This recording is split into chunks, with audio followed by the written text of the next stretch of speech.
Today, we are going to study the professional liability of an architect. Many times it has been observed that in case of a building collapse, the first action that is taken is against an architect. Immediately he is taken into custody. If there is a death, then he is put behind bars also. And this has brought a lot of disrepute not only to the architect but also to the community of architects generally.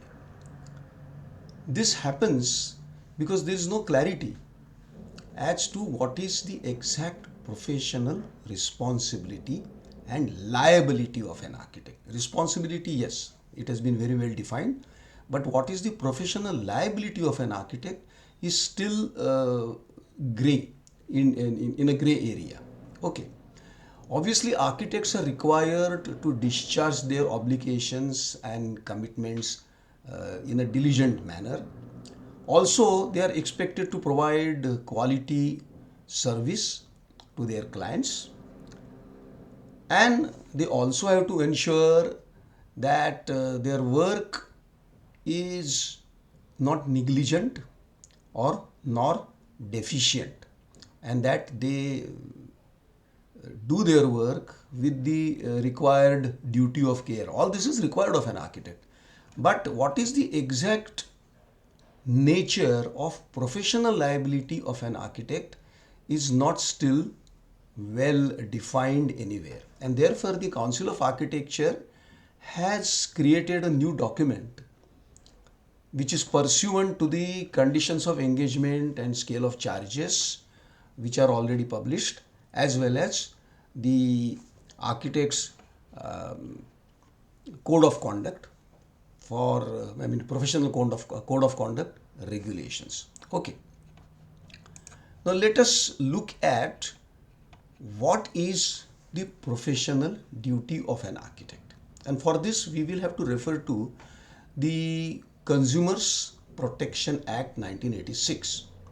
Section 2 of the Act defines service, and I will not read the entire definition, but it includes construction as one of the descriptions, and therefore when you provide services related to construction, you will be covered under the Consumers Protection Act. And there are only two things that you need to know: that first of all, such service that you provide to your consumer will become service only if there is some kind of an agreement between you and the client. That's one. And secondly, you have to be paid for that. It cannot be a service which is free of cost. If it is a free service, then it will not be covered under the definition of service under the Consumers Protection Act. Then let us look at what is the meaning of this word competence. What is the competence required of an architect? And this competence is based upon the Architects Act and the Professional Conduct Regulations which are made by the Council in 1989. Now there, the manner in which architectural service will have to be provided is clearly mentioned under section 2, and that is the essence of the competence of an architect. If somebody says that I am an architect, he is impliedly saying that he possesses all the required knowledge and skill or proficiency and competence required to discharge services as an architect to the client. That is the competence that we are talking about. Let us understand what it also means is that once you say, or once you offer yourself as an architect, or you offer your services as an architect to someone, you are promising that you have the necessary skills. You cannot later on say, no, I am an architect, but I don't have the skill. That cannot be a stance that you can take. Okay. Now there is this very important word called duty of care, and let's try and understand what this is. You see, when an architect takes up a job, it is his duty to do that job with a certain degree of care or with a reasonable degree of care, and also bring to his task a reasonable degree of knowledge and skill. Now this word reasonable is very important here. Many times people we say that I do work to the best of my ability and my ability is limited. Can you do that? Obviously no. Because what is reasonable is what is expected in the conditions of engagement that the council has prescribed. Conditions of engagement and scale of charges very clearly define what is the duty of an architect. And everything that is mentioned there for various types of buildings, projects, the kind of work that the architects have to do, all that is very clearly mentioned in the conditions. And that means that the architect must be competent to do all that work, or all that work is the duty of an architect. Okay. And therefore, bringing a reasonable duty of care means you should be able to do everything that is mentioned in the conditions of engagement. Now, let us look at what is professional conduct. I don't have to actually repeat all this because we have already discussed this when we studied professional conduct regulations. The regulations in their regulation number 2 describes what are the things and in which way should an architect behave with the society or engage with the society, the client, etc., etc. All that is professional conduct, and somebody fails to do anything that is mentioned in section 2, that becomes professional misconduct. Now, just as there is professional conduct of the architect, there are certain duties that the client or the owner and even the occupant will have. These are duties and responsibilities which are imperative, because just as the architect has to discharge his duties, the owner and occupiers of the building also have a duty to perform. And what is this duty?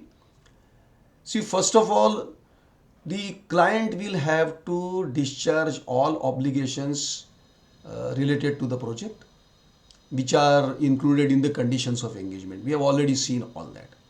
But what is not mentioned there and what is very important is what happens after the completion of the building. When the building is complete, it is then the client, the owner or the occupant's responsibility to maintain it properly and safeguard it and ensure that the longevity of the building is preserved, because there the architect is not present. It is the occupier who is present all the time. Okay. Having said all this, let us look at what is professional negligence. Professional negligence means architect's failure to take a reasonable degree of care during his engagement as an architect while providing the professional services. So if you show any negligence during that period, that will become professional negligence. Okay. Obviously, this negligence is only related to your professional services, right? Then there is also something called as deficient service, and deficient service is very clearly defined under the Consumer Protection Act of 1986. What it says is that deficiency means any fault, imperfection, shortcoming or inadequacy in the quality, nature and manner of performance. Okay, so if that happens, then it will be called as deficient service. Now, in addition to all this that we just talked about, the architect is also duty bound to uphold conditions of engagement and scale of charges and the various clauses of the professional conduct regulations. So failure of not doing anything or failure to do anything that is mentioned above, that will also be called as deficient service. Okay. Now, obviously, there are certain instances where the architect will not be held liable for damages, or these are the exceptions. Now, what are these exceptions? There are many, but we will try and look at each one of them. The first one is change of use of a building. Suppose you design a building for a particular use, and if they use it change. I'll give you a very simple example. You have designed, let's say, an educational building, and you have designed one area as a classroom. Tomorrow, the management says, now we will convert this classroom into a library. What will happen? Books will be stored. When you store books there, the live load in a library is 1000 kgs as opposed to the live load for a classroom, which is I think 350 or 400. So 2.5 times of load, live load, you are subjecting the building to. If that results in any kind of a structural failure, then you can't hold the architect responsible, because the architect was not told that this building is going to be used as a library. You were told that the space is going to be a classroom. So change of use within the building, or change of use of the entire building. You know, sometimes you have designed something like a residence, and tomorrow they will convert that into a godown. Then what will happen? So change of use of a building or even part of a building, if that happens, then you are not responsible and liable. Second instance is where there are any changes made to the building, or building is modified without the consent or approval of the architect. You know, the owner simply changes without asking you. Then you are not responsible. Okay. Another situation is where the owner appoints some other architect and makes changes. In that case, you are not responsible, because the new architect who made changes, he will be then held responsible for any liability that might accrue out of damage to the building. Then sometimes, and this especially happens with many builders, that there are illegal or unauthorized changes which are made to the building by the owner or the builder without your knowledge. A typical example is there is a balcony, and then it gets enclosed, and then it is included as part of the room itself. Now these are illegal or unauthorized changes for which you will not be held responsible. Next, if there are safety norms which have to be followed, and if the owner or the occupant don't follow the safety norms, then again you cannot be held responsible. Then now a very important exception is leakages. You know, whatever you may do, however well a building may be constructed and supervised by you, there can be and will be leakages from terraces, sometimes even toilets, or sometimes there can be water logging in the entire building complex. You know, all the surrounding area of the building, it can get waterlogged, and that may affect the structure or general well-being of the building itself. If that happens, then you cannot be held responsible. Okay. Another important exception where you will not be held responsible is where the periodical maintenance that has to be done by the owner or the occupant is not done. Or sometimes maintenance is done, but it is not done in an adequate manner. So any inadequate maintenance also cannot become a cause for professional liability for the architect. All right. Now you all know that we do appoint many specialized consultants for our projects. There are structural designers, there are HVAC consultants, all kinds of consultants. Now if any damage occurs due to or arising out of the specialized consultants' deficient services, then you will not be held responsible. All right. Especially for those consultants who are appointed by the owner in consultation with you, but they are appointed by the owner. So then you cannot be held responsible for any damages. And last, damages caused to the building for due to reasons which are beyond your control, or force majeure as they are called. For instance, there are floods, or there is an earthquake, or there is a fire. then you will not be held responsible. So these are some of the instances when the architect will not be held responsible for professional liability. Now, if any person is aggrieved by professional negligence or deficiency of services provided by an architect, what the person can do is approach the Council of Architecture and sue for professional misconduct. That is the first alternative available to anyone for professional misconduct of an architect, and then professional liability. Now, there are certain ways in which an architect can escape professional liabilities, or there are certain things that the architect must do in order to not attract professional liabilities. See, the first thing that you can do is get an indemnity insurance. Now, what is an indemnity insurance or a professional indemnity insurance? It is an insurance to take care of any losses or damages incurred by the client and that he may claim from you. It is very similar to your third party insurance for vehicles. You know that you have the third party insurance that you take out on every vehicle, which is compulsory by law. So if there is an accident or there is any damage caused to a third party because of your vehicle, and if the damage has to be paid, it is the insurance company which pays those damages. You don't have to do it. So similarly, there are professional indemnity insurance policies which are available, and an architect can take them. Okay. Second, very often required issue, or very often referred issue, is maintenance of record. For how long should you maintain the record of a project? Now, first of all, as soon as the project is complete, what we should do is give a set of the entire records related to the project, a copy or sometimes even the original, to the client.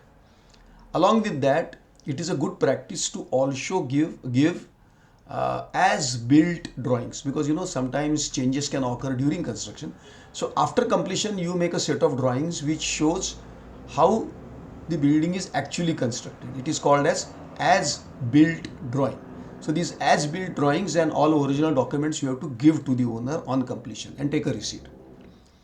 And later we have to keep the record for a minimum period of 4 years. After that, it is not your responsibility to maintain the record.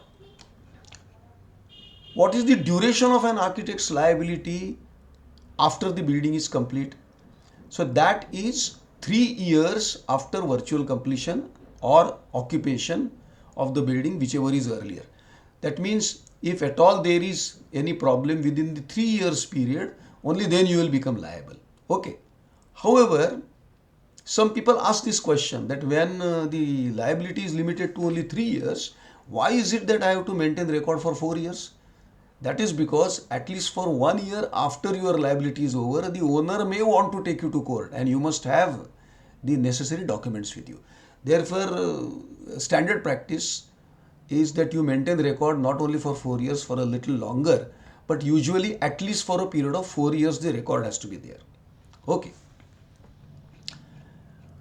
Now, once again, we will talk about the nature of liability. I have already talked this earlier in the earlier part of the lecture, but there are two things which are very important that you must remember: that you are liable for a negligent act or a deficient act only if a duty of care exists between you and the client, which means there has to be an agreement and there has to be a payment made to you. And only then a duty of care can exist. So that's the first condition. And second, there has to be a failure on your part to provide services as prescribed by whatever is the law at that time. And only then it can be concluded that there is a breach of your commitment or duty, and only then the liability will accrue, not without that. Okay. And what is the action then?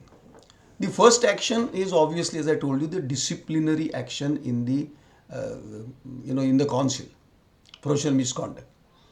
So that is the first action that needs to be taken by the client or the whoever has been affected, or whoever has got damages. Okay. Now the second thing that they can do is also go to the civil and criminal court and have an action against you. Now, it must be understood that just because a disciplinary action is taken by the council against you under the professional conduct, misconduct rules, it doesn't mean that you cannot be taken to the court. You don't escape the provisions of the criminal and civil, laws which are in position. So, it can be done in addition to disciplinary action by the council.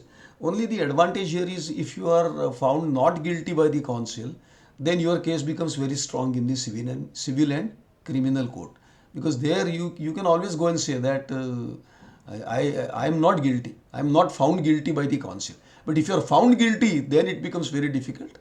Action will follow. It can be either criminal action or civil action. Okay. Now let us quickly look at what are the various laws that will govern professional liability of an architect. Obviously, the Architects Act. Then there are three other acts. One is the Law of Torts. Then there is the Consumer Protection Act. And then there is the Indian Penal Code. So these are the laws which will affect the professional liability of an architect. So with this, I have come to the end of all that I wanted to say today.